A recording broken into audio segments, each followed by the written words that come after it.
I know many times it could be a struggle of really making sure to maintain healthy eating habits, especially when you have a busy lifestyle, or maybe you don't even know where to start when it comes to healthy eating. And for me personally, I definitely have stumbled onto my own personal mistakes of thinking that I was eating healthy when I really wasn't. So if you're someone who wants to create better eating habits, especially for the new year, and different ways of being able to maintain it, in today's video, I'm going to go over 3 simple things that I personally do to make sure that I maintain my own personal healthy eating habits. The first thing is I always make sure that I have 1 to 2 types of fruit always on deck. So what I mean by that is I don't really eat a whole range of fruits, and honestly some of them are just out of my price range that I'm really not trying to get all the time, especially fresh. So one thing that I like to do is always make sure that I have a couple of fresh fruits and as well as frozen fruits always available. So when it comes to fresh, a couple of fresh fruits that I always like to have is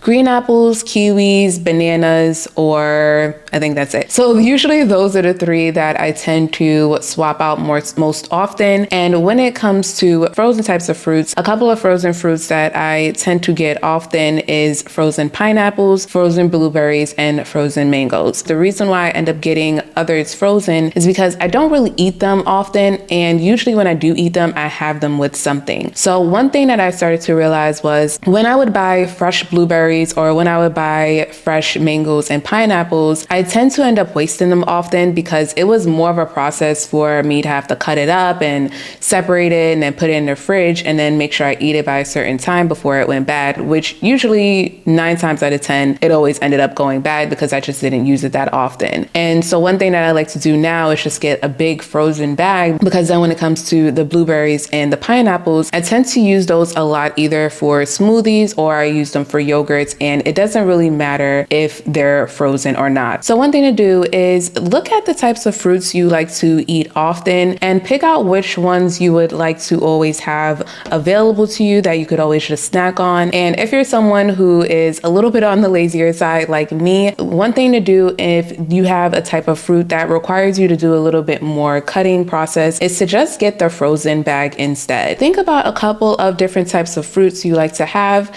and start with just picking up 1 to 2 of them and monitor how often you're eating them. And if it's something that you tend to like to eat often, continue getting those types of fruits and always make sure you're having 1 to 2 available. The second thing is I always look for recipes that I can make under an hour. I think when it comes to healthy eating, we think that it tends to take a longer time to cook, and that's definitely something that I ended up falling privy to when I first went predominantly plant-based. I found like a lot of the recipes that I was making was much more time consuming than I would want. And as someone who enjoys having home cooked meals, one thing I don't like is spending hours in the kitchen. It's just not really my thing unless I'm really feeling like Betty Crocker. I usually don't like spending a lot of time in the kitchen. So one thing that I started to do was look for recipes that are under an hour for me to make. If you're someone who doesn't really want to spend a lot of time in the kitchen, look for recipes that incorporate some of the foods that you're already eating, because most likely if you're already eating certain types of foods, they already have around the cook time that you're willing to cook. So for me personally, when it comes to like major meals,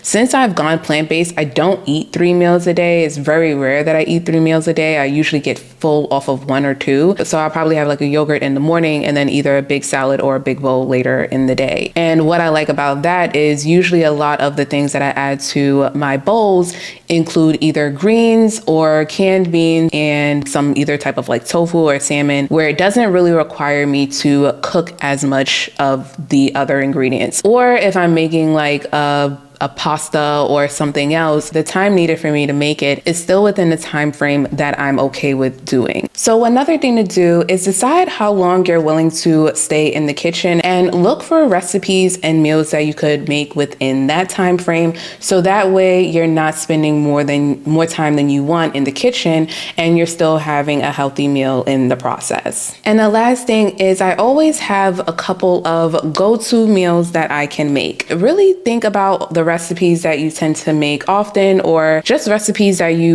would like to have, and see how long that prep time is and the cook time is, and see if that could be a go-to meal that you could have. If it is a go-to meal that you could have, one thing that I highly suggest is always making sure that you have those type of ingredients available. And even if you don't always have all of the ingredients available, you have most of them available for you to still be able to make that same item. A couple of my go-to items when it comes to breakfast is either having a type of fruit, or if I want something a little bit more heavier, then I always make sure that I have my yogurt. I know if I want to have my yogurt, I have to have some type of granola. So I usually either pick up a bag of granola from Pure Elizabeth, or I just simply make my own and make sure I have those like little ingredients that I need to make my granola. When it comes to lunch and dinner, a couple of things that I always like to have is either bowls or a chickpea tuna salad. When it comes to my chickpea tuna salad, that has been like the main go-to meal that I made when I first went vegan, because when I was too tired to make something at night, I would just end up making it in like 20 minutes before I had to run and go catch my bus. And because I was still living with my parents at the time, when I did transition to vegan at that moment, then my mom ended up enjoying it so much that she would want me to make it for her,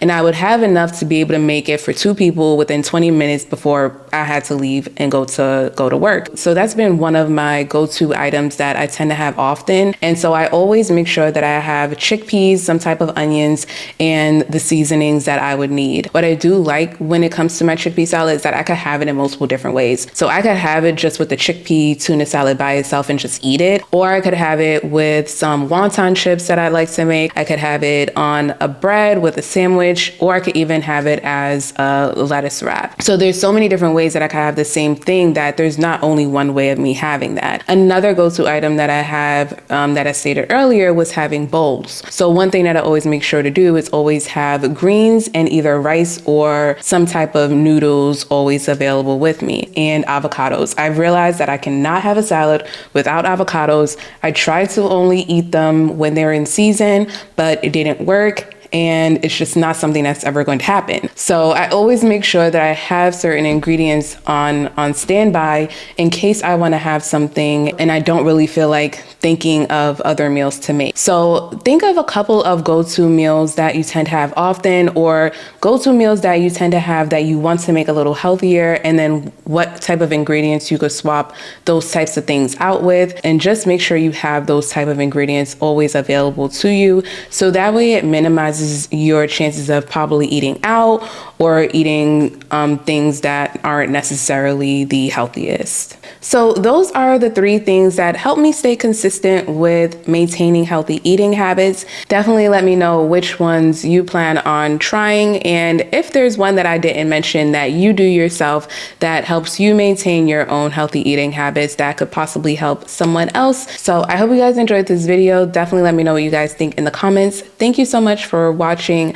Don't forget to hit the like button if you enjoyed this video, and if you've already watched it to this part, you might as well just hit the like button and the subscribe button if you're not already subscribed. But thank you guys so much for watching, and I will see you guys in the next video.